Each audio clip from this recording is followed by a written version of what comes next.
भारत के अंदर रेपिस्टों को सपोर्ट करने के लिए भी आ जाते हैं महिला। बिल्किस बानो के अपराधियों को फुलमाला से स्वागत करवाए, बनारस यूनिवर्सिटी के अंदर जिसकी रेप हुआ था उसको केक काट के स्वागत करवाए। उसके बाद आप देख लीजिए हाथरस की बेटी को रातों रात जला दिया, इंसाफ नहीं मिल पा रहा। जो वीआईपी का नाम क्यों आएगा जब सत्ता में सारे लोग बैठे हुए हैं? क्यों आएगा वीआईपी का नाम? जो वीआईपी अगर सत्ता में अपने देखा होगा कि वो किसी न किसी के साया में है, इसीलिए तो बच पा रहे हैं। सीबीआई जांच के लिए सरकार मान ही नहीं रही है क्योंकि इसमें वीआईपी का नाम आ रहा है। जो एक्स्ट्रा सर्विस चाहिए, एक्स्ट्रा सर्विस चाहिए इन लोगों को, बिना एक्स्ट्रा सर्विस से इनको गुजारा नहीं होते। और एक्स्ट्रा सर्विस के लिए एक मासूम बच्ची को मार दिया। एक्स्ट्रा सर्विस क्यों चाहिए तुम लोगों को एक्स्ट्रा सर्विस? एक्स्ट्रा सर्विस के बिना तुम लोगों का गुजारा नहीं होता। और एक्स्ट्रा सर्विस नहीं देने की वजह से एक बच्ची को वो जान से मार दिया तुम लोगों ने। क्या समझ रखा तुम लोगों ने कि बेटियों को ऐसे ही मारते रहोगे? कभी पेट में मार देते हैं जन्म देने से पहले, कभी दहेज के नाम से मार देते हैं, कभी बलात्कार के नाम पे मार देते हैं, और कभी एक्स्ट्रा सर्विस के नाम पे मार देते हैं। आप बताइए कहाँ जाए बेटियां? मर जाए, जहन्नुम में चली जाए? कहाँ जाए बेटियां? आप कहते हो ना बेटी बचाओ बेटी पढ़ाओ, आप कहते हो ना कि महिला के सम्मान में भाजपा मैदान में जब बेटियों इंसाफ मांगना पड़ता है उनको इंसाफ नहीं मिल पाते, कहाँ जाएंगे? क्यों बस रहा है सरकार?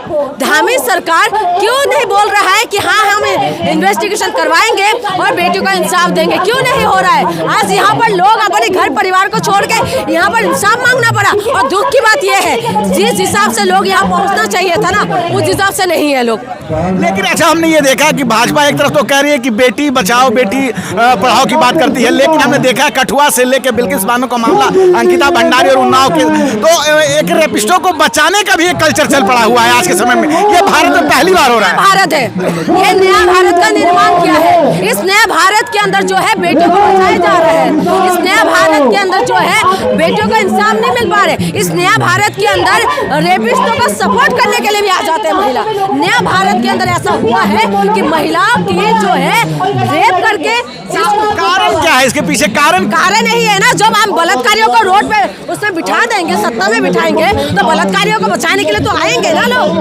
कारण क्या बताए? कारण यही है ना, बलात्कारी बैठे हुए हैं भाई, जिसके दिमाग में बलात्कार चलता है, जिसके दिमाग में क्रिमिनल माइंडेड है जिसका, तो बेटियों का इंसाफ मिलेगा। तो वो लोग क्यों आपको कंसर्ट चला दिया ना? इसी जंतर मंतर के अंदर उन्नाव की बेटी का जिसने बलात्कार किया था, कुलदीप सिंगर के सपोर्ट में महिला आ गए थे। इसीलिए मैं आपको बोल रही हूँ कि एक कल्चर चला दिया है। आज इस बेटी का एक गरीब परिवार से आए हुए एक बेटी है जिन्होंने अपनी रोटी के लिए, अपने घर को पालने के लिए, अपने पेट को पालने के लिए, अपने जीवन को अच्छा बनाने के लिए रिजॉर्ट में काम कर रहे थे। क्या उसको काम करना क्या इसके लिए इतना बड़ा गुनाह हो गया कि तुम उनको जान से मार दिया? आप बताइए उस बच्ची के बारे में जब आप सुनेंगे आपके आंखों से आंसू आने लग जाते हैं कि क्या गलती थी वो लड़की की। वो तो अपने जीवन को अच्छा बनाना चाहते थे ना। कम उम्र में वो घर की जिम्मेवारी उठा रही है और उसके बाद जब बाहर निकलती है तो पार्टी के बड़े नेता जो है वीआईपी सर्विस चाहते हैं और वीआईपी का नाम बाहर नहीं आ रहा है। बहुत सारे लोग कह रहे हैं कि आखिर वो वीआईपी कौन था, उसका नाम बताया जाए, तो उस पर कोई कुछ बोल नहीं रहा है। जो वीआईपी का नाम क्यों आएगा जब सत्ता में सारे लोग बैठे हुए हैं? क्यों आएगा वीआईपी का नाम? जो वीआईपी अगर सत्ता में अपने आप देखा होगा कि वो किसी न किसी के साया में है, इसीलिए तो बच पा रहे हैं। कुलदीप सिंगर के सपोर्ट करने के लिए आ जाते हैं। उसके बाद आप बताइए जो बृजभूषण शरण सिंह, उनको ले आ जाते थे लोग। और इस वीआईपी के लिए, इसके लिए भी लोग आ गए हैं, इसीलिए तो इनकी सपोर्ट कर रहे हैं भाई। और सपोर्ट करने का सिर्फ वीआईपी की वजह से बच पा रहे हैं। और ये सपोर्ट कौन कर रहे हैं? सरकार में मिला हुआ लोग ही होगा ना, तभी तो सपोर्ट करे। आप और हम अगर क्राइम करें, आप और हम अगर कुछ करें, हम तुरंत उठा के लेके चले जाएंगे। गरीब लोगों के लिए कानून अलग है और अमीरों के लिए, वीआईपी के लिए कानून अलग बना दिया। ये नया भारत का निर्माण कर रहे हैं। अमृतकाल चल रहा है, ये अमृतकाल तो चला रहे। और क्या चला रहे? ये अमृतकाल है इनका। ये अमृतकाल नहीं है, ये जहरीली काल है, ये बलात्कारी का काल है। ये जो है बलात्कारियों का प्रमोट करने का काल है। इस बलात्कारियों को लोगों का भी देखे ना आप, इसमें लोग भी जिम्मेदार है, लोग भी जिम्मेदार है। इसमें सिर्फ और नेता नहीं है, इसमें लोग भी जिम्मेदार है। वो लोग भी जिम्मेदार है जो उसको ले लगता है कि एक पार्टी विशेष के होने की वजह से टारगेट किया जा रहा है। पार्टी विशेष से नहीं, आप चाहे किसी पार्टी से हो, किसी जाति से हो, आप अपराधी है। इसमें ये नहीं है कि पार्टी अलग है, ये पार्टी अलग है। पार्टी की बात नहीं है। जब महिला की बात आते है तो कोई भी मैदान में नहीं उतरते, तब पार्टी में बढ़ जाते हैं, तब कहते हैं हमारे ऊपर षड्यंत्र हो रहा है। षड्यंत्र करेंगे कोई? आखिर क्या कारण है कि गंदी हवा मिल रही है, गंदा पानी पानी को लेकर जब सवाल पूछे जा रहे हैं तो मंत्री बोल रहे हैं फोकट का घंटा का सवाल है। डिजर्व करते हैं हम लोग, ये हम डिजर्व करते हैं कि हम महिलाओं के साथ रेप हो, हम डिजर्व करते हैं कि हमें जहरीली पानी मिले, और हम डिजर्व करते हैं कि हमें जो है हवा जहरीली मिले। ये हम लोग डिजर्व करते हैं। इसीलिए तो मंत्रियों का कह रहे घंटा करोगे, घंटा कह रहे घंटा कर लो, कुछ नहीं बिगाड़ पाओगे तुम हमारी। इसीलिए तो कह रहे फोकट का क्वेश्चन है, फोकट के बातें है घंटे। तो इसीलिए आज नेताओं को इतना साहस कहाँ हो गया? आपकी घर का नौकर बोल सकते हैं ऐसे?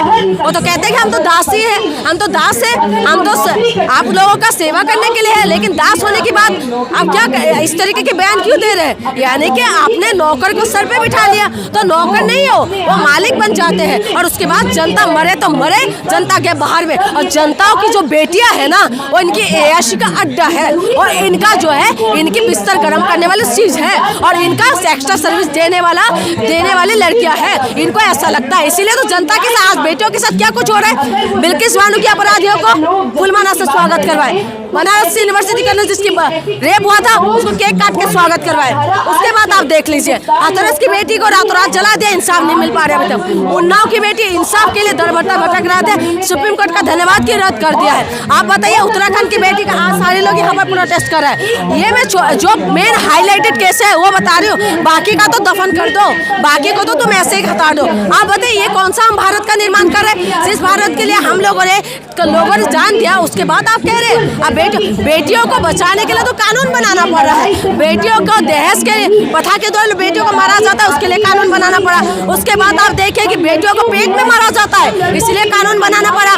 बेटियों की रक्षा के लिए कानून बनाना पड़ा। उसके बाद आपको लगता है कि ये जो सरकार है जो टैगलाइन चलाते हैं बेटी बचाओ बेटी पढ़ाओ, ये वार्निंग दे रहा है कि हो सके तो बेटी को पढ़ा के दिखाओ और हो सके तो बेटी को बचा के दिखाओ। ये इनका वार्निंग है, और इसी वार्निंग के द्वारा जनता को समझना पड़ेगा कि आज जो है आपकी बेटी सेफ नहीं है। और ये लोग जो है घर में घुस के ये लोग आपके किचनों में घुस रहे हैं ना, अब ये लोग घर में घुस के बलात्कार करेंगे, कोई कुछ नहीं बिगाड़ पाएगा, क्योंकि इनकी मानसिकता में बलात्कार घुसे हुए। हमें देखना चाहिए, हमें देखना चाहिए। क्या उसका नाम है वो ऐसा वो इतना ताकतवर हो गया कि बेटियों को सर्विस देनी पड़ेगी। अरे ऐसी पार्टी के लोग जो बेटियों से सर्विस मांगते हैं उनको अवकाश देना हमारे देश में का मकसद होना चाहिए। 22 राज्यों में पूरे तरीके से नौजवान बोलेगा तरीके से वो लोग हैं उन्होंने अंग्रेजी हुकूमत जिसका कभी सुन नहीं होता था उसको भारत किसी भी बेटी और रेप ना हो सके।